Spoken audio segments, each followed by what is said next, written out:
Hi, everyone. This is Charles Hoskinson broadcasting live from warm, sunny Colorado. Always warm, always sunny, sometimes Colorado.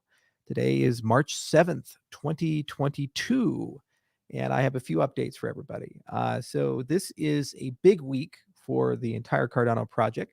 Whole Cardano Foundation executive leadership, senior management is here in Colorado, and we're having a lovely time in a series of seminars, workshops, and discussions about structuring a better open source project for Cardano. So, as many of you know, Cardano's code is under an open source license, but the curation of it has been rather federated in nature.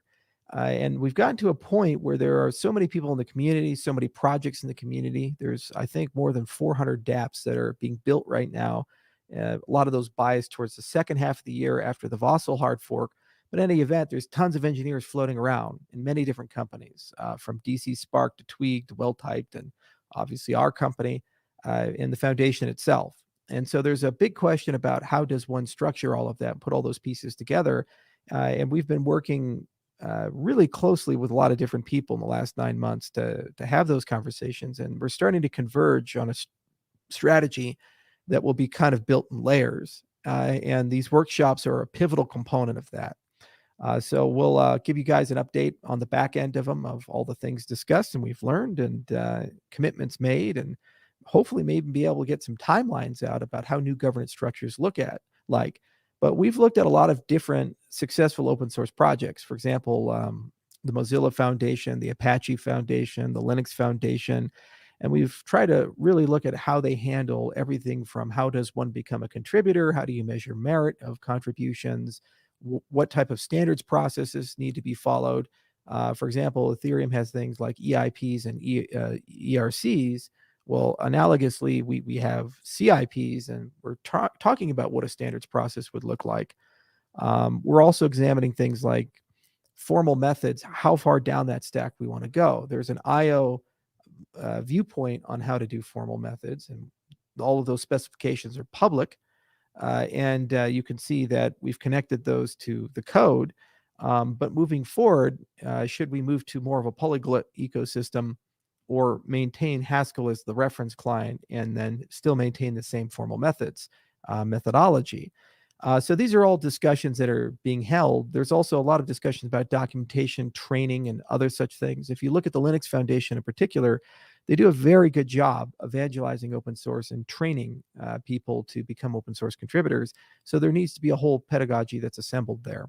Other things on the agenda are things like mastering Cardano, things on the agenda like special purpose courses for Plutus and for core technology of Cardano. I'm going to be attending a learning conference in London in May that actually has lots of vendors who specialize in these things. And my hope is to be able to outsource a big chunk of curriculum development from our internal education division to repeatable courses for the community. So we're having a lot of discussions along those lines, and there's a litany of other little things to deal with here and there. But all things considered, a lot of progress. There's also been a lot of talk about, well, what is the Cardano Vision 2025, 2027? As many of you know, I've repeatedly said that our goal is commercial comparability, sustainability, and self-determination as kind of a goalpost for this year.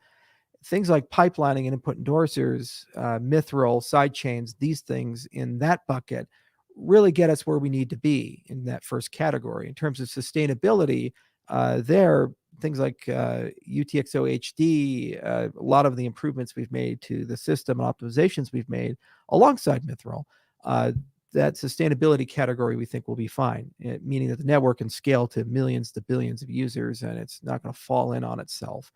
And then finally, on self-determination, really have to get to a point where not only is there a bureaucracy that is very inclusive for the community, that bureaucracy is legitimized by the voting of the community, the endowment of the community.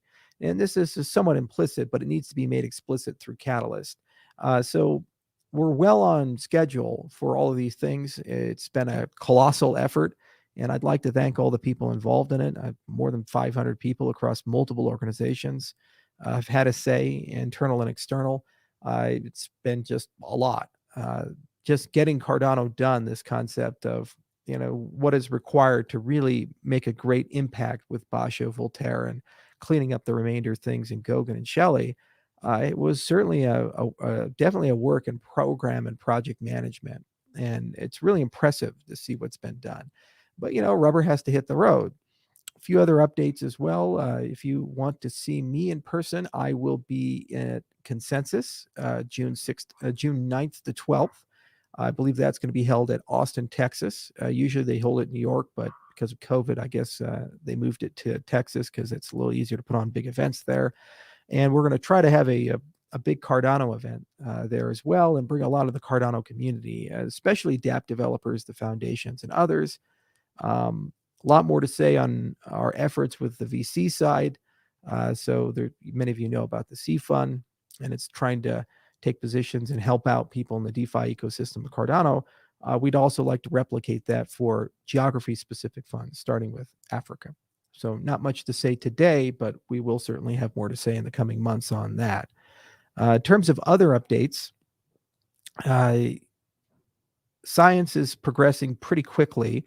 There's going to be a blog post imminently on pipelining, and then there's going to be a follow-up blog post in a few weeks, probably on input endorsers. I was kind of hoping to get the input endorsers blog put out in February, but it looks like that's more of a Marchy thing.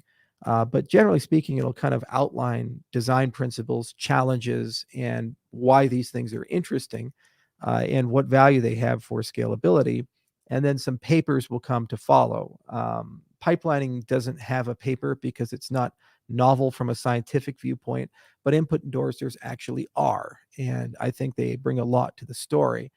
So I believe it's real good to have the community have access to that. And this is one of those areas where it's a major leap forward in terms of scale and performance. We kind of worked our way up to it. The company wrote the parallel chains paper, and then also introduced the concept of input endorsers in the original Ouroboros paper. And then if you guys are really astute about our publications, you would have noticed the Ledger Redux paper as well. So the corpus has kind of been moving and stacking and moving and stacking towards a direction, but you have to put a design on the table. And this is the first time where we've kind of pulled the threads together for a particular design that doesn't suffer from problems with DDoS attacks and so forth. It turns out it's a tricky problem, but the good news is we have a pretty good idea of that. And now it's just translating it to engineering speak for the post-fossil hard forks to roll out. So that's going to be a lot of fun to talk about. Another big event that is imminent, so it's coming this month and next month, is the launch of Mamba. Now, Mamba has been in the works for years. It's the Ethereum Classic code base that we took and ported and modified, put OBFT on top of, and now are bringing to Cardano. And what Mamba is it's an introduction to the entire sidechain strategy for Cardano. So many of you know, the paper I wrote back in 2016, the Why Cardano, talked about this idea of the Cardano settlement layer and then the Cardano control or computation layer. We kind of use both terms in the documentation. But basically the idea is that the settlement layer would establish a root of trust, be very safe and very effective, and built in a way that it could easily spin up these computation layers that would have different computational and accounting models. So the biggest difference between us and Ethereum is we use extended UTXO and Plutus. Ethereum uses Solidity and EVM. It's an accounts-based model. Okay, so you can try to emulate that on the base ledger, but it adds a lot of unnecessary bloat and complexity and attack vectors. So it makes a lot more sense to run a sidechain. So for years, we've been chasing different ideas of how to operationalize that, what technological foundation should it be under. We looked a lot at the K framework, for example, and other ideas. But Mamba is really the first time, I'd say, in the project's history where we've converged to a point where we have a very crystallized viewpoint of not only how to connect the chains together, how to operate the sidechain, but then also a generic footprint that if you, the user, want to create your own sidechain, how that process works. Now, why this is so exciting for stake pool operators and people who run the side chains is that it actually creates separate revenue streams. If you have side chains, they can have their own tokens and tokenomics. And if you're a stake pool operator and you're operating not just Cardano, but also the side chains, means that you'll actually get multiple tokens in your revenue stream for running your consensus node, which is real exciting if you think about it. So there's certainly a lot to come in the next 60 days about that story. And throughout the year, you kind of see this stuff roll out. Milkomeda kind of demonstrated already how a third party would do that. And then obviously the Mamba approach is a different way, and hopefully the canonical way, because it's made an abstraction so many people can follow that. Future chains will be things like, for example, the Catalyst voting network. That's around the Jormungandr code. It'll converge the same type of technology that Mamba has, and then it'll be a sidechain of Cardano and run by Cardano. And hopefully you, the community, will launch lots of these things. So look for that as well. We should have a lot more to say at Consensus about it. We'll do some presentations, and we'll have some of the people who are core parts of that team come out and kind of play around with it. Also, it means you'll be able to do hackathons in both Plutus as well as Solidity and EVM. So it's really up to you to decide what programming model makes the most sense. It's a bittersweet thing when you look at all the progress that's made and where we're at. It's bittersweet from the perspective that we're almost done with the original vision of all the things one would need for a third generation cryptocurrency. And it's a beautiful vision. It's been a long road. It's been a lot of work. Never in my wildest dreams did I imagine that we would have made so much progress and solved so many amazing problems. And now the next phase, when you say things like self-determination, self-governance, means that it's going to be as much you, if not more so, than it is anything I could ever come up with. So I'm excited to work with you guys in the community. I'm excited to see where these open source project structures grow. As many of you know, I'm a huge supporter of floss. We have a policy here at IO not to pursue intellectual property. We've never, despite the fact publishing 130 papers, filed for a patent. And all our software that I'm aware of is under some form of open source license.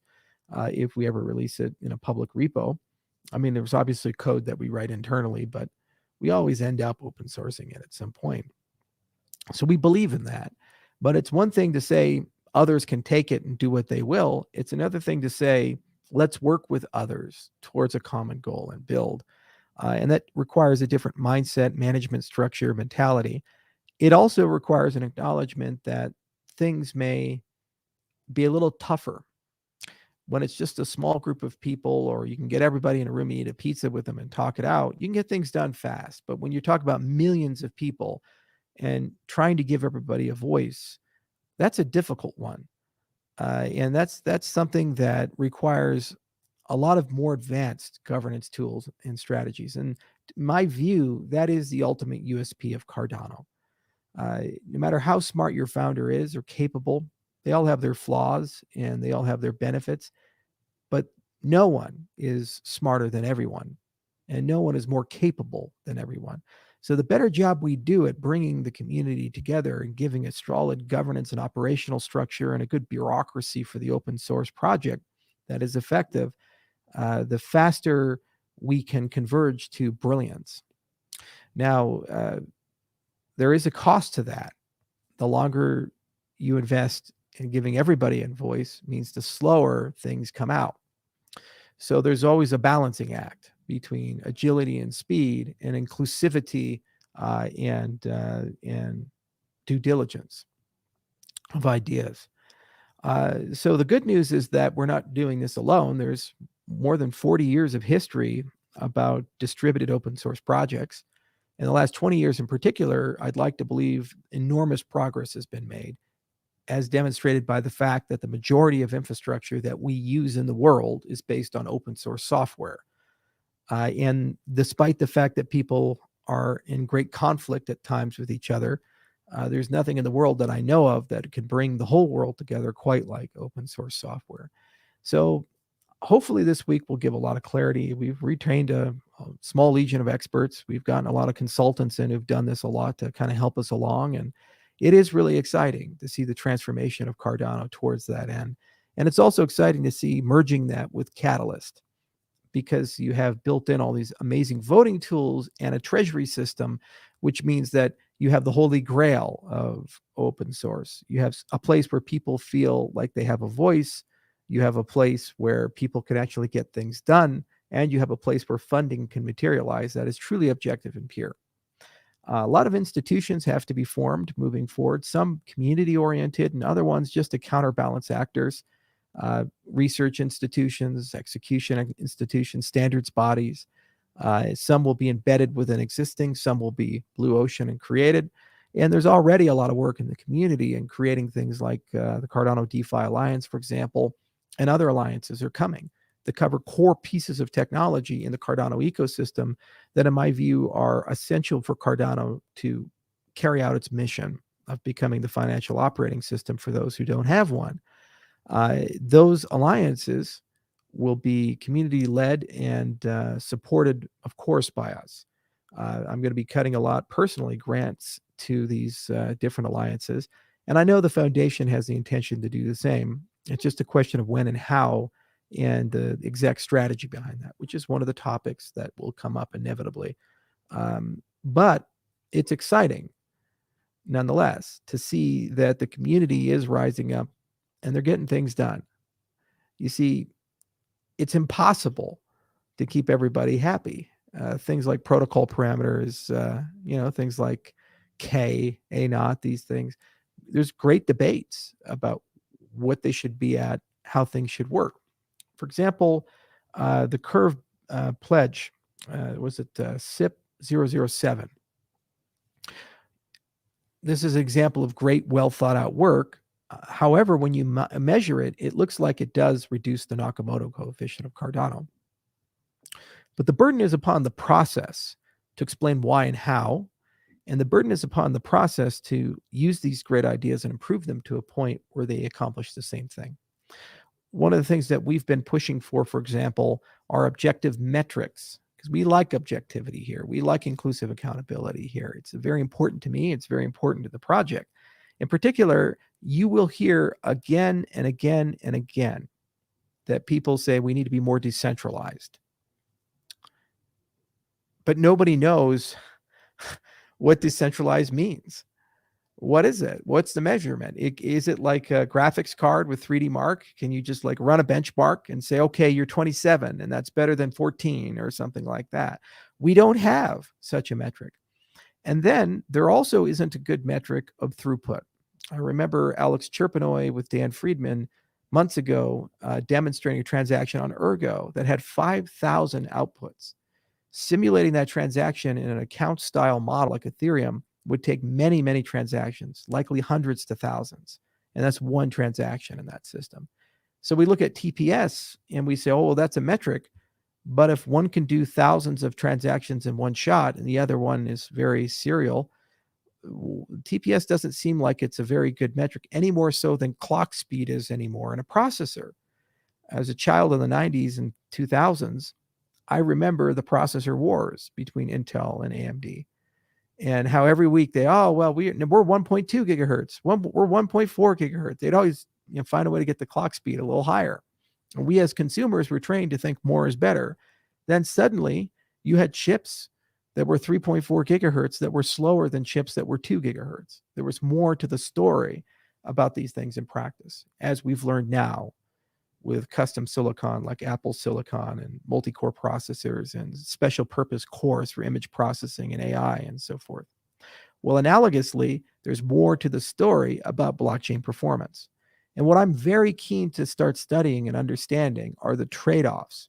So as we move towards an open source project, people have to ask baseline questions. This change, this enhancement, this strategy, what does this ultimately do for the real world performance and throughput of the system as a whole? And what does this do with the level of decentralization for the system as a whole? Every change moving forward, it has to be scored against at least those two ideas. And the third idea, the self-verification, the inclusive accountability concept, does this change compromise your ability as a user to verify things about the system. As it stands right now, people often ask, why is Daedalus so slow? Well, Daedalus is a lot of software. It's not a wallet. Daedalus is a server. It's a database. Daedalus is the Cardano protocol. It's running the whole stack. You're running a full node. So anyone who has a copy of that has a full copy of the Cardano blockchain. And you can see in our infancy already how heavy that can be. The point of technology like Mithril is to give you the ability to have the same level of security that that experience has, but be able to operate with a light client. However, will that be ported to all sidechains? Right now, under the current sidechains we're planning, the answer seems to be yes. It seems that that technology could work on those chains. But what if we take more exotic technology? Perhaps not. And that's something that you, the community, are going to become increasingly more involved in, to the extent that eventually difficult decisions have to be made. Every single time you do something with the technology that's been built moving forward after this year is done, there's ultimately a question of, is this going to increase or decrease decentralization? Is this going to increase or decrease system performance and throughput for the classes of applications we tend to care about?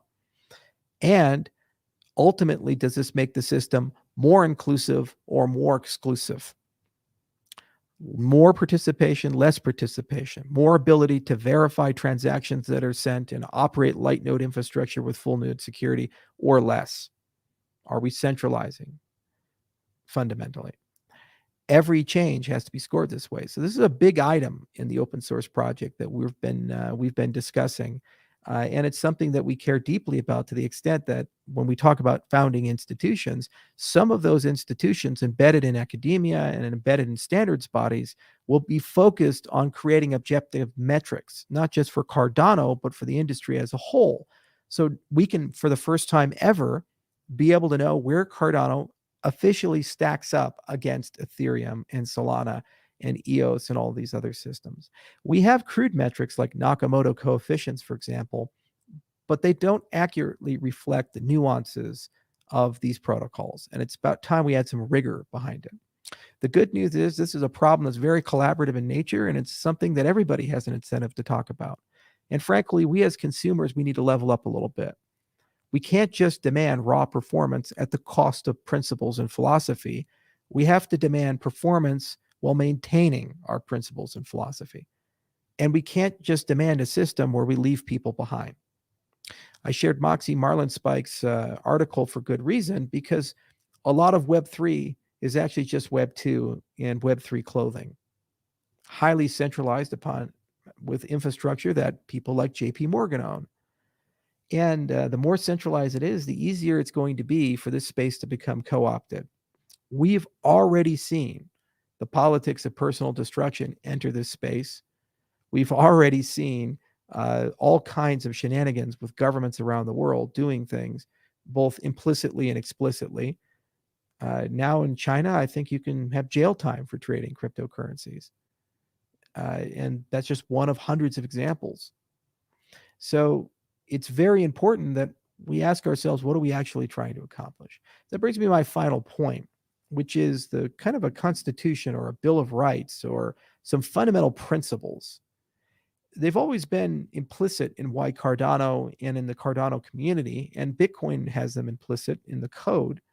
And if one was asked, what are the principles and values of Bitcoin? And a lot of people would say things like the monetary policy, for example. There will only ever be 21 million Bitcoin. Put their hand on the table. No monetary policy changes, ever. Ethereum does change its monetary policy with EIP 1559 and others, and more to come. And that's fine, but that's a philosophical difference between these two ecosystems. One of the least developed areas, in addition to metrics, is the idea of meta governance, constitutions, the idea that blockchains need some form of governing principles that are explicitly there and understood. Some of you know I invested $20 million to Carnegie Mellon University to set up a center for formal mathematics. one of the things that the center is trying to do, and it's somewhat analogous to where we're at as an ecosystem, is it's trying to capture mathematics as mathematicians understand it, which is built to communicate to other mathematicians, and make it machine understandable. So take things that were in LaTeX or handwritten, things that exist in presentation code, but not in code that a machine can have an opinion on, and get it constructively to a point where a machine could understand it. Now, this is one of the hardest things you can do, and it's the first time math has gone for a major rewrite in 120 years since David Hilbert and the rest of the gang were running around like Gödel and Turing and so forth. Now, analogously, there's a question of how much should the ethics, the integrity, the soul, the intentions of the system be machine understandable. Because if they're machine understandable, you can then build protocols that can actually operate on the intent and embed them as kind of a regulator of the system for all smart contracts. This comes up a lot in the privacy space. People want confidentiality and privacy, but at the same time, they don't really like the consequences of confidentiality and privacy in certain areas. So while we would love to see dissidents in Russia who are protesting the war in Ukraine have a system that gives them the ability to freely associate and get funding and be able to express themselves and resist the government, at the same time, many people wouldn't like that same set of tools being used for child sex trafficking or terrorist financing. You see, same technology. So governance of these systems is very important. And you can't just trust a government, because if you trust the United States, for example, the same backdoors, the same process will inevitably be used by Russia or Iran or another government, China. You see, so these are complicated things. And the level of machine understandability of the ethics of the system, the intent of the system are very important. Cardano is right up there with all of the best-in-class smart contracting systems. As the expressivity of the system grows, and as we add sidechains, every person who has something becomes a subset of Cardano, which effectively means that Cardano will eventually have more capabilities, in my view, than any other cryptocurrency, because we can, like the Borg, just absorb their technology over time. When we have all of that, because we have all these capabilities, millions of people will come in and use this technology in different ways. Some ways good, some ways not so good.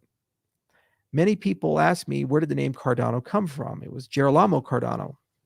Now, I picked him for good reason, because he wasn't a good person, but he wasn't a bad person. He was a nuanced person of the Italian Renaissance. Brilliant mathematician. He was a doctor, also a complete scoundrel. And he invented pieces of probability theory for gambling.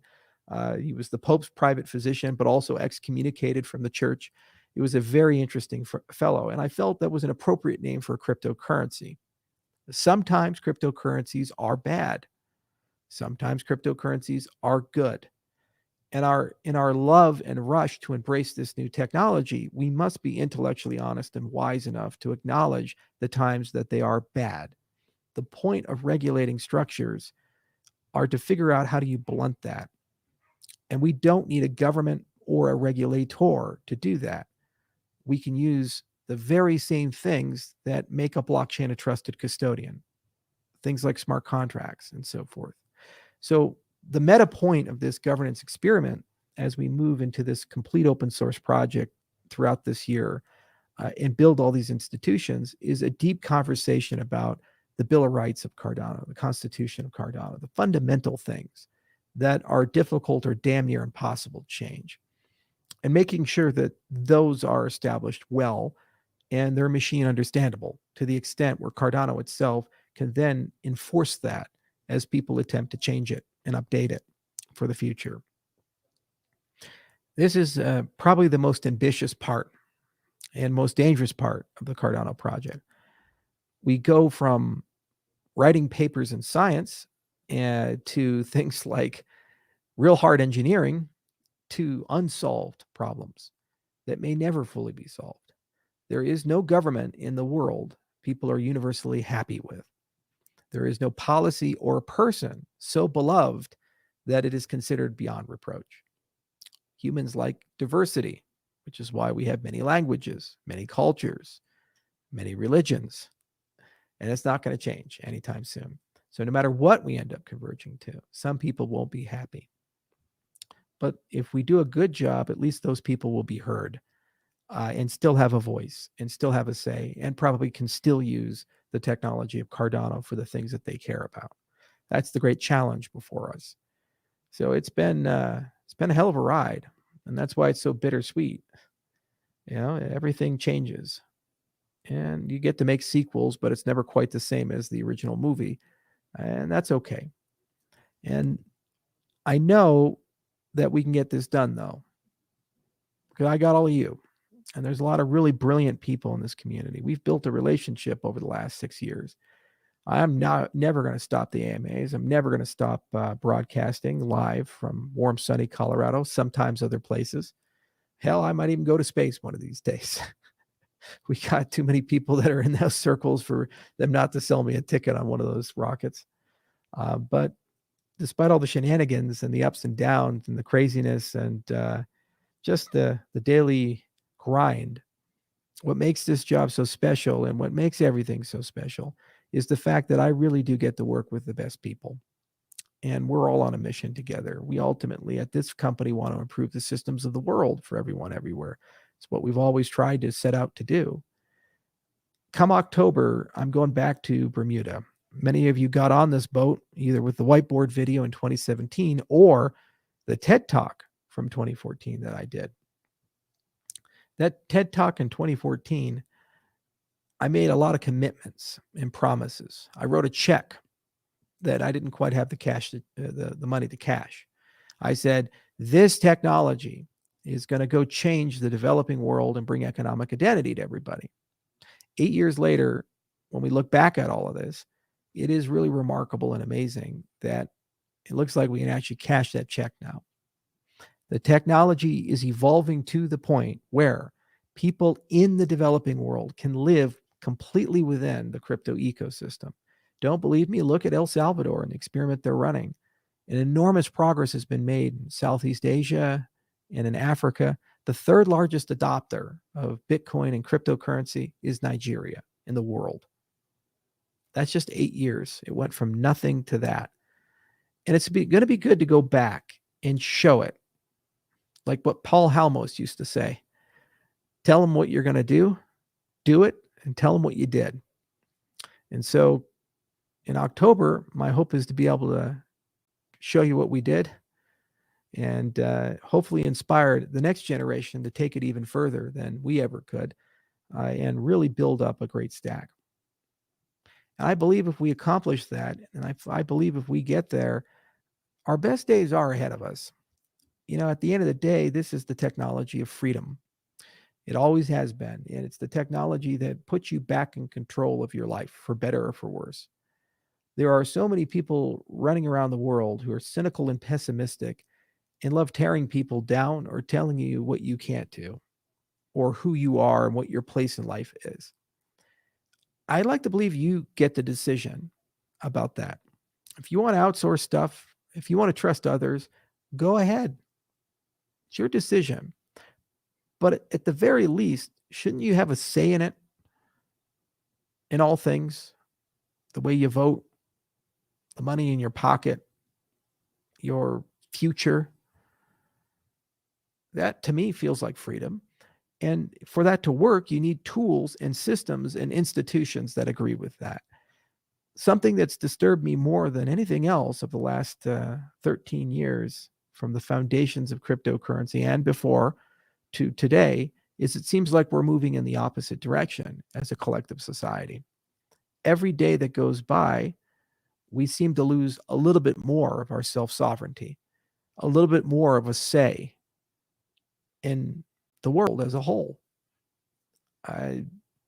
And cynicism is dialed up to the maximum, saying, well, that's the inevitable decline. That's the entropy of society. This is just the way that the world is going to work now. Deal with it. I don't want to believe that. I don't want to believe that the end result of humanity is going to be controlled by the few to manage the evils of the many. I want to believe it's the many working together in a harmonious society without needing the few. If we're going to get there, we need to demonstrate that. And this is the next challenge for us as an ecosystem. We've gotten as far as we can go with the tools, people, and vision of the few. And as that gets closed up and we have great commercial comparability and sustainability, and you'll see all the magic of Cardano, there's real brilliance there. And it'll kick the crap out of the people who've always kicked us when we're down and said we can't. And that'll be satisfying. But the real challenge is, how do we get to the next level, which is us working together?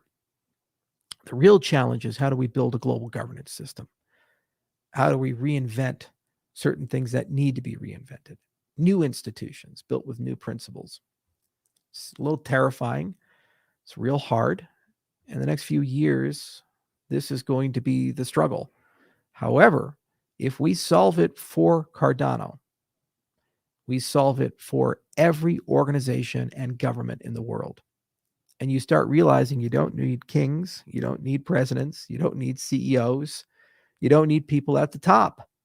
We can do it right here at the bottom. That's a revolutionary idea, but at least America used to be in the business of revolutionary ideas. That's where we started from, sometimes too much. And so keeping up with my kinsmen and the history of my country, I'd like to add that idea to the pyre. But what's so cool about it, by definition, is self-determination means that it's as much your choice as it is mine. And you have to decide if that's as ambitious as we want to be, or maybe less so, or maybe more so. Who knows? Cardano's yours. And that's a good thing. So I hope these updates give you guys a little bit of view. Of course, I'll add some more after all the workshops are done. And again, we'll see you guys at Consensus, and maybe some of you guys in Bermuda. And there's going to be a lot of real cool things this year. Got the Vossel hard fork in June, and then we have another one in October. A lot of real cool tech coming online. We see amazing progress in every single place you look, from TVL to DApp development. The numbers look phenomenal. Adoption, chain congestion's a good thing right now. You know, people say we're a ghost chain. I often say it's a pretty constipated ghost then. And then obviously we get invited to all the big events, and we get to meet all the people. Hard days, hard weeks, but we get through it.